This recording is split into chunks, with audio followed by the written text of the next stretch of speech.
Okay, Brendan, because you've lived in the occupied West Bank, I want to just move away from Gaza for a moment. But of course, these are the experiences of Palestinians as a whole.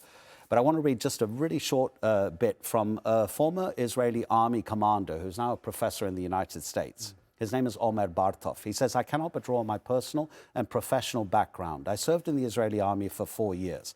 That included the 1973 Yom Kippur War and postings in the West Bank, Northern Sinai and Gaza. I saw firsthand the poverty and hopelessness of Palestinian refugees, eking out a living in congested, decrepit neighborhoods. I remember the silent streets of the Egyptian town of Arish, which was then occupied by Israel. It was pierced by the gazes of the fearful, the resentful population who were observing us from their shuttered windows. For the first time, I understood what it meant to occupy another people." In the occupied West Bank, what do the Palestinians say about Israeli occupation? Is it something that they now take for granted and almost don't refer to on a daily basis? Or is it there in their mind at the forefront every day? I mean, it's everywhere. It's absolutely everywhere. You cannot travel freely across the West Bank. There are checkpoints that carve up the West Bank that are manned by Israeli soldiers. I'll give you a couple of examples. If you're a student who's born and living in Bethlehem, for example, and needs to travel to the Al-Quds University, you got to go through an Israeli checkpoint that is routinely shut down on a whim. So, I mean, this idea that you can just put up with the occupation or it's just there is absolutely not the case at all. And along all across the West Bank, you see the sheer violence that the occupation brings. Control of movement, control of resources, control of water, control of when you can have electricity, all these different things, control of when you can travel. Imagine getting a scholarship to a prestigious institution abroad, and whether or not you can take that up is dictated to by an illegal occupation. So it's there, it's always there, people are aware of it, and it shapes and molds every facet of Palestinian life. When we look at what Israel has done to Gaza, the destruction of its people and its infrastructure, and you look at, it's a little bit of a nuance, but the difference between some of the strikes it's recently been conducting in Lebanon. Some of them have brought down buildings in Beirut, but then you see a building with multiple stories, and the one apartment that was targeted is destroyed, and maybe another one above, another one below. An American soldier who fought in the Gulf War when they were bombing Baghdad, he said, "We hardly killed any civilians because we knew how to use our munitions." He believes that Israel knows exactly what it's doing in Gaza in terms of which sort of bombs it's sending to target one person when there may be another 100 around that one person. So this is an intent that's quite clear. It is quite clear, and it's been quite clear for this last devastating year. And I would push back a little bit, and I would say they're doing exactly the same now in Lebanon. That's why I said there was a nuance. Yeah, no, absolutely. Yeah. And it's important to look at all of this as a collective. Look at what the international community is effectively allowing the Israeli government to get away with, and effectively it is targeting civilians and using, as you said, this language that we're picking, taking off one or two top commanders, and that's not the case. Your statistics in the lead into this are absolutely devastating.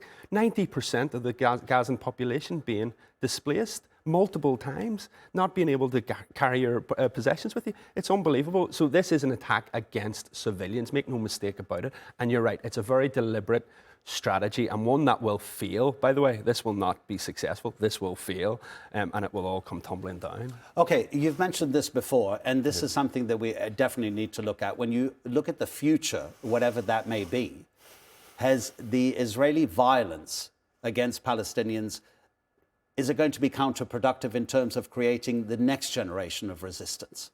I mean, anybody that looks at the history of Palestine understands that there is always resistance. There has always been resistance. There have always been resistance leaders. They have always been assassinated. They have always been replaced. So the idea that you can just bomb and erase completely the notion that Palestinians have for self-determination, for freedom, for liberty, for equality is complete pie in the sky. And I think more and more people are aware of this globally.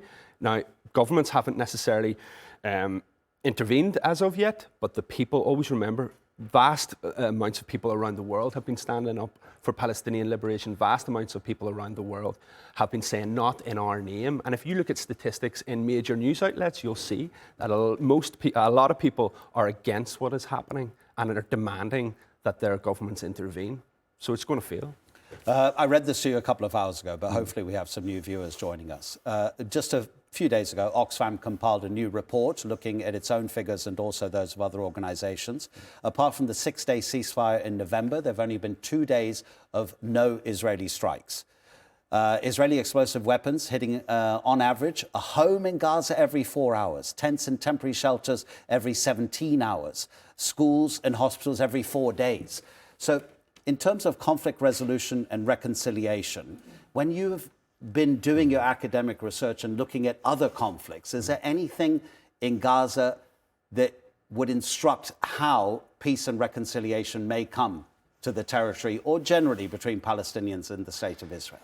Look, the key to all of this is stop arming, stop providing material that allows for the killing of Palestinians. That doesn't change the mindset, though. It doesn't change the mindset, but the mindset has to come later on down the line. In this moment, we need an immediate ceasefire. We need people to be talking about the ending of the occupation. We need our language to be sharp. If we're going to say international law is worth anything, now is the time, if ever there was a time, to intervene very strongly.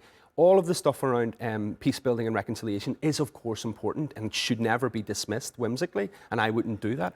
But in this moment, we need a complete cessation of hostilities. Then it's for Palestinians. Then it's for Palestinians in the future to decide what their future looks like. Not for people like me to come in and tell them what it should look like, because that's also been a problem. Up until this point, so many people have been intervening and telling Palestinians what their future ought to be like. That's unacceptable as well. But that comes later on down the line, and we need to stop this now, end the devastation, end the erasure, and then we need to move forward towards a Palestinian-driven, justice-oriented future. I know you were with us for plenty of hours throughout the day during our special coverage on TRT World. For the moment, Brendan, thank you very much.